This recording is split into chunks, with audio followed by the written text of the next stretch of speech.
Okay, I think we can get started. So good morning, good afternoon, good evening, and thanks to everybody that's joined us today. My name is Yael, I lead marketing here at Prompt Security, and today we have a session on Gen AI security and governance for Copilot for Microsoft 365 that's going to be presented by Benji Preminger, the head of product here at Prompt. Hi, Benji. Hey. So we'll get started in a second. Just a quick housekeeping item. Feel free to ask your questions using the Q&A box. You should see that in the bottom of your screen. And the session is being recorded, just so you know. So I think we can get started, and we'll leave some time towards the end of the session to answer as many questions as possible. Benji, floor is yours. Thanks, Al. And hey, everyone, good to be here. Just a bit about me. As Yael said, I'm head of product at Prompt. I've been around cybersecurity and AI for a while now. And unlike, I think, a lot of people, I'm cautiously optimistic about where the technology is heading us. Obviously, we're on the security side, so we're trying to make the future of Gen AI adoption safe and secure. And just a little tidbit, we sort of in the office tend to use a lot of Gen AI tools. The most recent one that's my personal favorite is Ideogram. It's sort of a Flux mid-journey alternative. Recommend everyone to check that out. Of course, a lot of other great tools out there as well. And I think if you're in this audience right now, you already know and are in some way concerned about generative AI, right? We know that it's everywhere, and it's whether it's your public sector or private sector, the adoption is really happening from the ground up, where everyone across departments are leveraging Gen AI. Developers was probably one of the earliest sort of harbingers of where the technology can be going, with GitHub Copilot being the one of the sort of first major forays into that. Developers using Gen AI coding assistants. Legal folks are using, of course, ChatGPT, but also things like Harvey and LawGeeks to really crank out quickly contracts and all types of legal work and analysis. Sales and marketing with AI components inside things like Salesforce and HubSpot, or generating visuals using Midjourney. HR using Gloat and other sort of Gen AI components inside existing legacy or existing sort of industry names. Finance, and again, even sort of well-known names like Databricks integrating Gen AI inside their application. And of course, there's the whole sort of innovation AI piece, where everyone's just leveraging Gen AI internally to build these sort of self-built or homegrown Gen AI applications. It could be sort of support chatbot, or it could also be internal services that are using Gen AI to create knowledge bases or automate or improve processes to give ultimately either business or organizational benefit. And with that in mind, that sort of wave of Gen AI, we're seeing that it's not only happening in the browser, but it's really expanding beyond, right? So we're seeing Gen AI components in applications like Zoom in the desktop, Grammarly, GitHub, which we mentioned earlier, ChatGPT desktop, and the focus of today's conversation, it's of course also in the Microsoft suite, right? So we're seeing Microsoft Copilot integrated into what's called M365. Used to be called Office, right? But it's the suite of PowerPoint and Teams and Excel and Word and Outlook. It's really embedded natively in all these applications.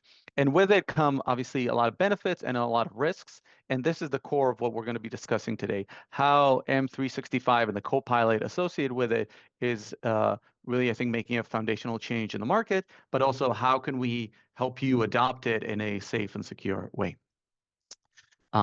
If you haven't sort of fully bought into the Gen AI vision, just one little sort of factoid, as high as 82% in a recent survey show that, for example, Copilot is the most valuable new feature of M365.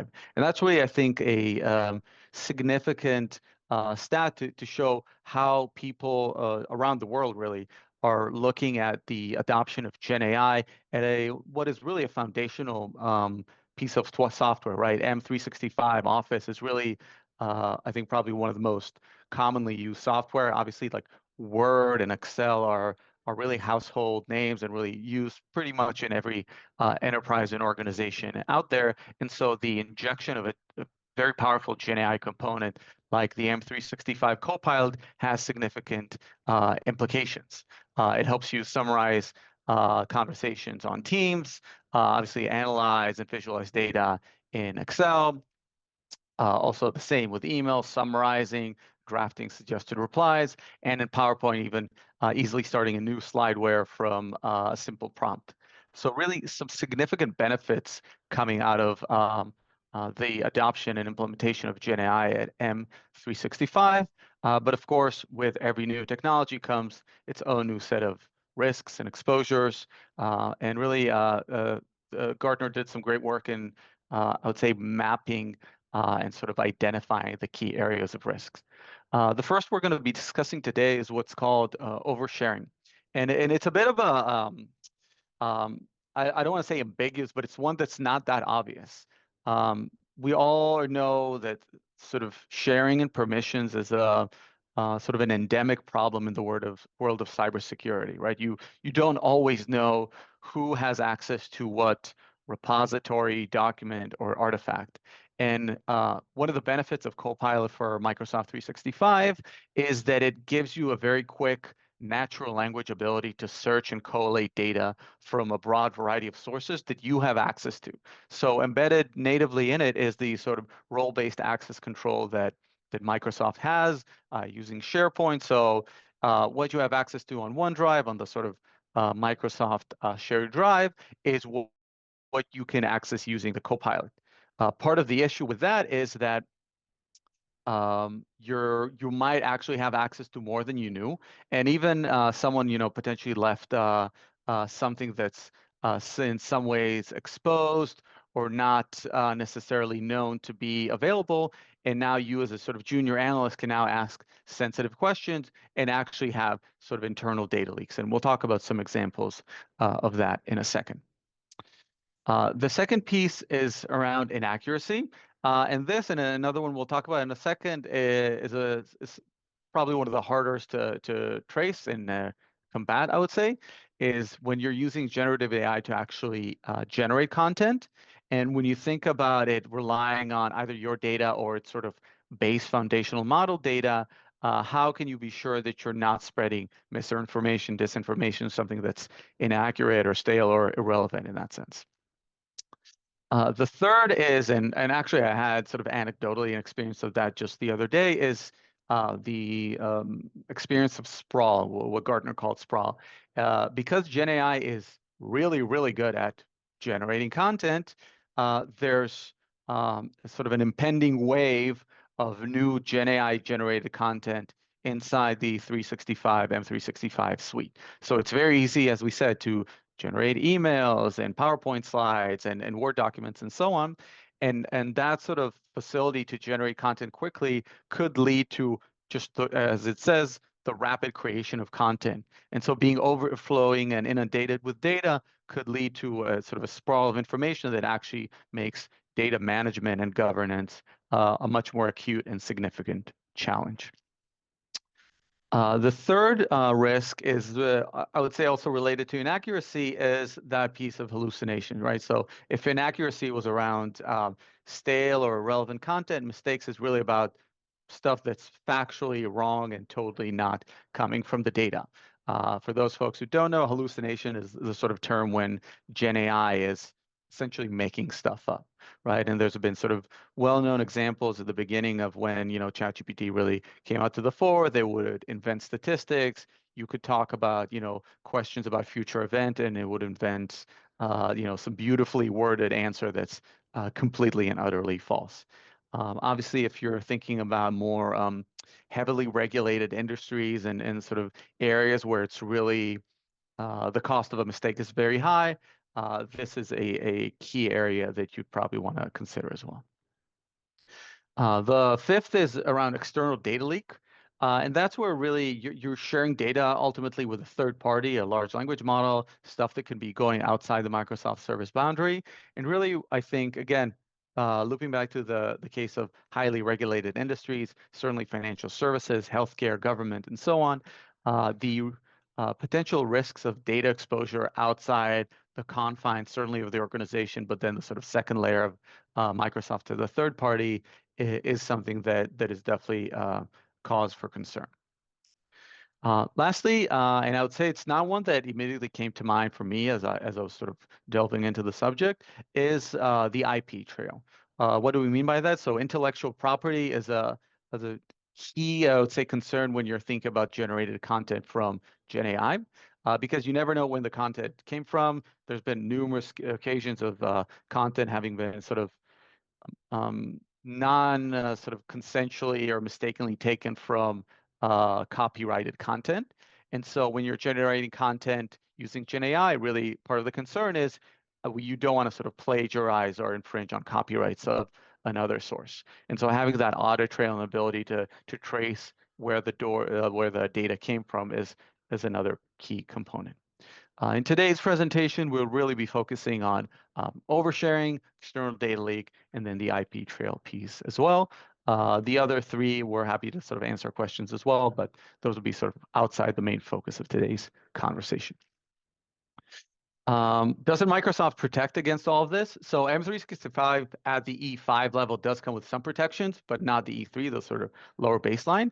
And it doesn't offer some native controls that you can really customize it to your specific organization. So there may be some very sort of baseline protections, but if you want to think about your specific organization's contextual data privacy guidelines, what you care about as sort of sensitive data, what you want to maintain inside, and of course, things like which users can ask which types of data and so on, that really can only come from a third-party Gen AI TRISM or Trust, Risk, and Security Management solution, of course, like prompt security. And this is why we're here today. We're really excited about this launch. We're the first vendor to provide that comprehensive support for secure adoption of M365 Copilot and really provide that governance piece to make sure the adoption of the tool is successful from an adoption perspective, from a security, from a governance perspective as well. How do we fit in? So first and I think the data privacy piece is really the one that's probably the most acute and the one we've heard most about in the market. How can we make sure that sensitive data doesn't leak out internally and externally? So externally, Microsoft does have access to your data at some level, right? If you're storing stuff in OneDrive and then in the cloud. But there's some things you don't want to expose, even if things are stored in OneDrive, exposing content, certainly the sort of crown jewels of your data to a Gen AI component is something that a lot of organizations are concerned about. And also what kind of prompts, what kind of questions folks are asking, what kind of responses they're getting. All of that is covered in the prompt protection of M365 usage, right? So how can we make sure that the usage is appropriate, that the data that's being asked is correct, and that you're able to ask that, and you should be able to ask that. And then, of course, what comes out back in the response and what data is shared with the LLM.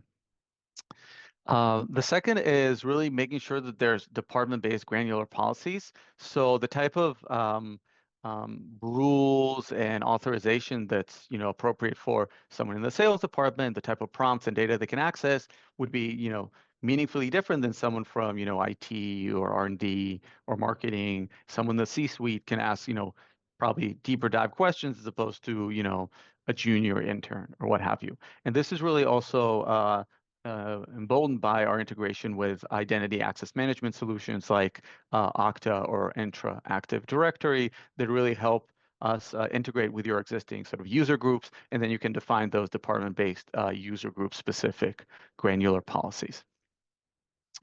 The third is really, I think, deployment.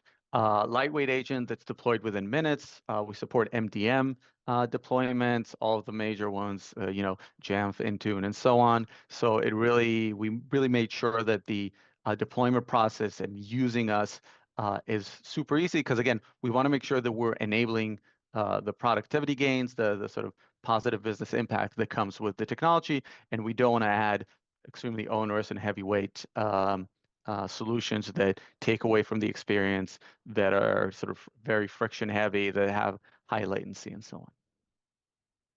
Lastly, and that really ties into the governance piece, having comprehensive auditing of all the data that's being shared. So all the prompts, so you're able to see who asked what. It also helps you with the IP audit trail, right? The ability to see who asked what prompt, both to the individual user level, and then you can trace back to see, okay, this is how we got to generating this document. This person asked this prompt. This is how we got to, this. And so we're not, we have some visibility and transparency from a copyright and licensing perspective. From a high-level architecture perspective, as we said, deploy through an agent. It really listens to sort of just the traffic that's related to, in this case, Microsoft Copilot. And then it runs all the processes that you can configure in our security portal. You can block access to sensitive data, redact or block prompts. You can moderate content. Some organization, again, if you think about a department-specific policy, you might want to allow someone in finance to really just only ask and prompt based on sort of finance-specific topics, while someone from IT or R&D and so on will ask those kind of questions. And then also in terms of the output, you can also institute additional guardrails to ensure that someone from IT is not able to, for example, get responses that are related to people's salary, for example, as one example of sensitive data. Once the agent is deployed, everything runs processed in the back end, and we'll show you a quick demo of what that looks like live, and then it supports the entire Microsoft 365 suite. And the security portal then affords that whole sort of visibility and monitoring perspective, alerting and reporting, and of course, downstream integration. So if you want to consume all the data downstream in your sort of Splunk, QRadar, SIEM, S3 bucket, what have you, you're able to do that as well. A couple of real-world use cases that I thought would help highlight some of the risks and challenges related to it. The first is Copilot Chat, and I think this is sort of the example that I just used, where an employee that's not, let's say, in finance or HR, has to reveal the salary of the CEO or any other restricted info, and that ties into user group based access control. How can we ensure that the correct people have access to the correct data or data set? And even if someone out of bounds try to ask a question, we block that question or block that prompt, so there's no accidental revealing of data. The second is, for example, the Microsoft Outlook piece. So if you use Copilot in Outlook, you may summarize an email that contains sensitive information. At that point, if it gets to the LLM, potentially could be trained on the sensitive data. Obviously, and Microsoft does say that it does not train on your data, so we fully respect that. But there's always the what if, right? We don't want to be sort of instituting FUD, fear, uncertainty, doubt, and really just try to sort of scare up a panic. But some companies, some industries that are, very heavily regulated and, have to be extremely compliant would still want to consider that risk and really be more risk averse and institute even tighter controls on what data is sort of leveraged by the GenAI component, the large language model. Lastly, sort of it's a real world use case, IP audit, and we sort of touched that. How can we make sure that employees are generating content that doesn't lead to copyright infringement? There's been multiple sort of news reports on, media outlets being used in the training of things like ChatGPT and Gemini and so on. How can you make sure that there's a full audit trail? So if, hopefully not, but the day comes when you have to prove we actually generated this content, we didn't, use unlicensed data, you're able to do that with the visibility afforded in the prompt security portal. All right, so let's switch over to a quick demo. I'll stop sharing for a second and.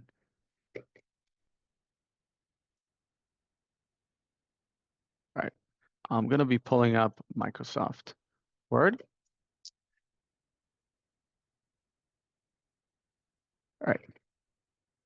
All right, so I just pulled up the document, and I'll actually show I have on my device the agent installed. All right, and actually already once I opened the document, I had this pop up here. Yeah, it'll ping me if no one can see.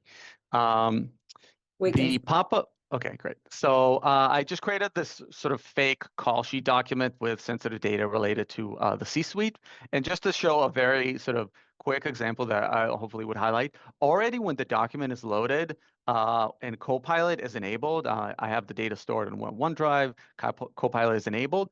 Already Copilot, part of, I would think part of the context and the caching it does to the document, it is already inspecting the document. And what actually happened is we already blocked the access of what's being sent out to the LLM. So we already redacted. In this case, I did a very simple use case of redacting email addresses. It already redacted all the email addresses from being sent out to the large language model. It can go a step further, and if I just ask a question, let's open up Copilot. Let's do a basic question. All right. List all emails in this doc.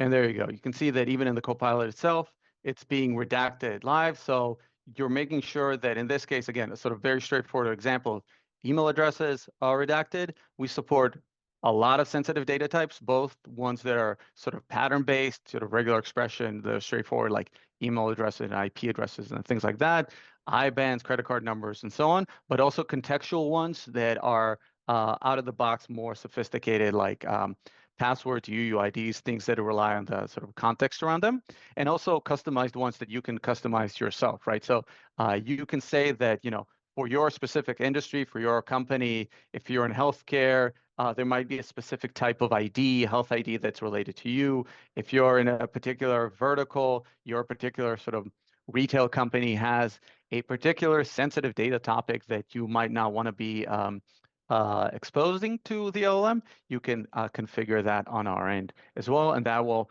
either, again, redact or you can completely block. So you can still sort of do a hard block and make sure that the entire quote unquote prompt, the context of what's going on in the doc is not shared with the LLM as well. All right, let me do another stop share and I'll show you a quick example of what that looks like in Excel.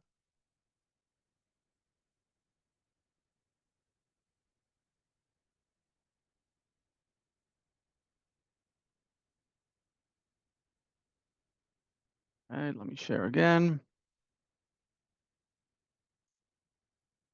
Cool. So here I have a spreadsheet, a fairly straightforward one, salary positions as well. If I just ask again, sort of a fairly straightforward question. There we go, another sort of redaction. All right, there we go. And it actually now, actually interesting because in this case, it actually hallucinated. So it was redacted. And if we look at reloading, let me show you what actually was sent to the LLM, a redacted email address. So in this case, it just pulled random data.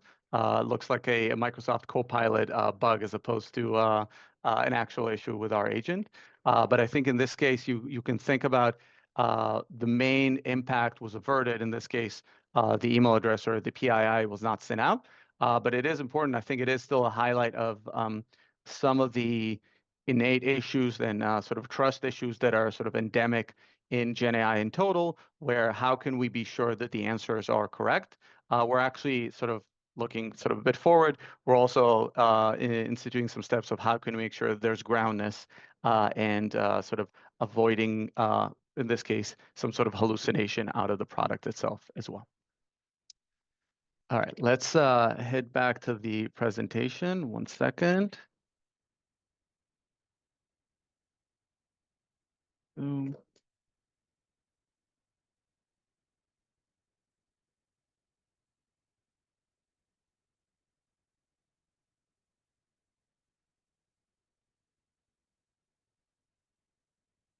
All right. And we're back. All right. I think I hope you enjoyed the demo. I think the agent, and I think that's a key point. we're really on a mission to support the whole spectrum of Gen AI applications. The agent, of course, protects you in the browser, so it's not just M365. It's GitHub Copilot, it's Amazon Q, it's ChatGPT desktop, and so on, to make sure that you're able to implement and adopt Gen AI in your applications, because the end result is those productivity gains, those positive business benefits. But the agent is really supposed to be holistically supporting and securing all of those sort of Gen AI capabilities on the desktop, the extension in the browser, and the API if you're homegrown applications, to make sure that you have a central place, the prompt security portal, to manage your Gen AI adoption, to generate and enforce your security policies, all within one holistic platform. The platform supports the three sort of main products or use cases I just referenced. The ability to secure the homegrown Gen AI apps, so those applications that you're actually building natively internally. The employee usage of Gen AI, so that's both on the browser and on the desktop, whether it's ChatGPT, Gemini, and 10,000 other browser web applications that use Gen AI, or of course the desktop ones like what we showed you today with M365 Copilot. And then for developers specifically, the agent also supports the securing of Gen AI coding assistants like GitHub Copilot, specifically there with the use case of enforcing and ensuring that no code or no secrets like AWS cloud access tokens, API keys, and so on are leaked to the third-party large language model. Some good news that recently we published. We're now also available in AWS and Azure marketplaces, so you're also able to ingest and purchase and get us through those. We support many clouds, and we can talk about some additional deployment options on-prem, SaaS, and so on as well. But super exciting partnerships. So if you're either on AWS and Azure, make sure to hit us up as well.